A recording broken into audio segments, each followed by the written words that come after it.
Our next speaker is Dr. Frank Holtz, who will be presenting risk factors for geographic atrophy progression to secondary AMD. Secondary to AMD, excuse me. Thank you very much for the opportunity to share an overview on risk factors for GA progression. Geographic atrophy obviously is an extremely frequent late-stage manifestation of age-related macular degeneration, and there's no exclusive dichotomy in terms of all eyes with neovascular AMD eventually will also develop geographic atrophy. So it's a frequent cause of visual loss, and it's characterized, as seen in this time-lapse movie, by continuous enlargement also far beyond the borders of the macula. Now, it has been noted that the progression rates show a high inter-individual variability, and above the average range is in between 1.1 to 2.9 square millimeter per year. And it's important to understand the natural history in terms of designing interventional clinical trials, and also for patients and caregivers for counseling and for having an idea on the prognosis. Now, imaging modalities help us not only to detect areas of atrophy, here the example of fundus autofluorescence, but also quite robustly quantify the individual lesions and also quantify the progression over time. And this has become accepted structural endpoint for interventional trials in geographic atrophy. We can also map out the directional spread towards the periphery or towards the center, which turned out is also addressable, the foveal sparing phenomenon, which seems to be more resilient over time. Now, what are risk markers for increased GA progression? And there are some surprises, what is not intuitively foreseen.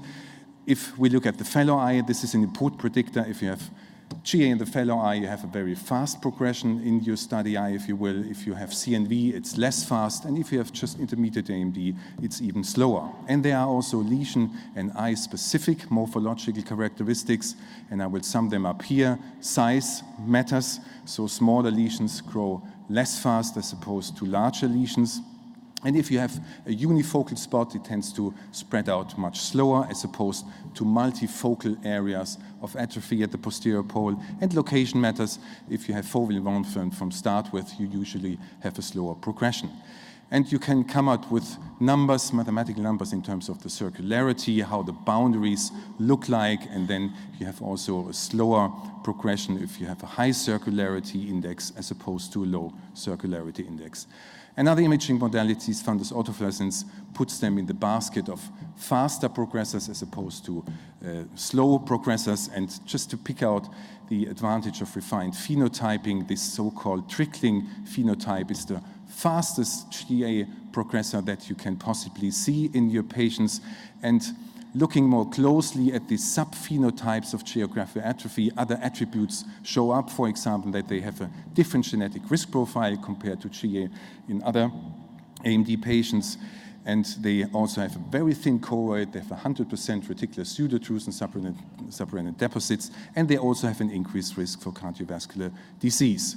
Other features in OCT, if you take a look at the border zone, at the transition zone, if it's very regular, then you have a rather slow expansion, whereas if it's more complex degenerative process, it's faster. And the thin choroid puts your patient in the basket of faster progressors, as opposed if you have a thicker choroid, also reticular pseudotrusion, highly prevalent in GA eyes, over 70% have reticular pseudotrusion, but they also give you a high risk for faster progression.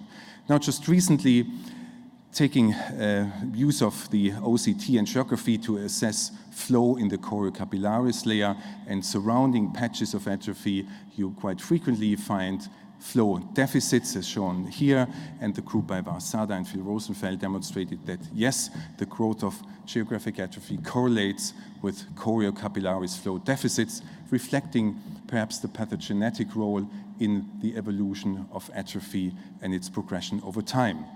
Now, there's also opportunity to look at functional markers, and this is work by Maximilian Faur with these patient-tailored perimetry grids that probe individual rods and cones and their sensitivity. And here it was interesting to note that over time in areas where you have a massively decreased rod sensitivity, this is where your atrophy spreads out faster. Now, systemic factors, interestingly, age, gender, hypertension, diabetes, and smoking have no impact on progression rate, perhaps surprisingly. But of course, the question is, as it's a multifactorial but largely genetically driven disease, to ask what genetic factors are out there to predict progression over time. And it came as a surprise from many other studies that the complement factor H gene does not impact progression. It seems to impact onset of disease, but once you have atrophy, it may not play an important role. And this is just recent work from 4 independent studies, including ARETS, GATE, DSGA, and FAM, that again, no CFH risk alleles popped up, but 2 new candidates showed up, the PRMT6 gene on chromosome 1 and the LSS gene on chromosome 21. And this perhaps are promising candidates to target therapy for GA intervention.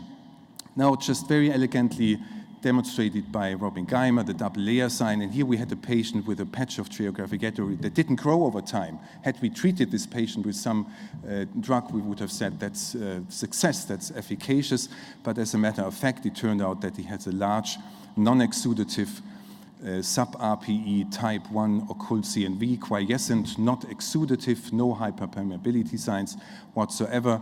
And we looked at this more closely, and also this morning elaborated on by Bailey Freund.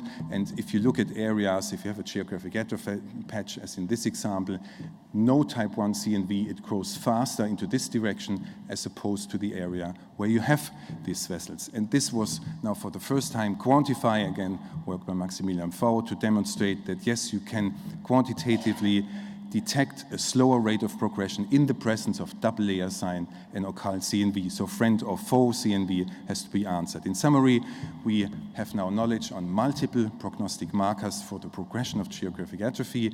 This includes fellow eye features, lesion and eye-specific morphological as well as functional characteristics, and we have genetic variants identified, and this is important for designing future clinical trials and also for patient counseling. Thank you very much.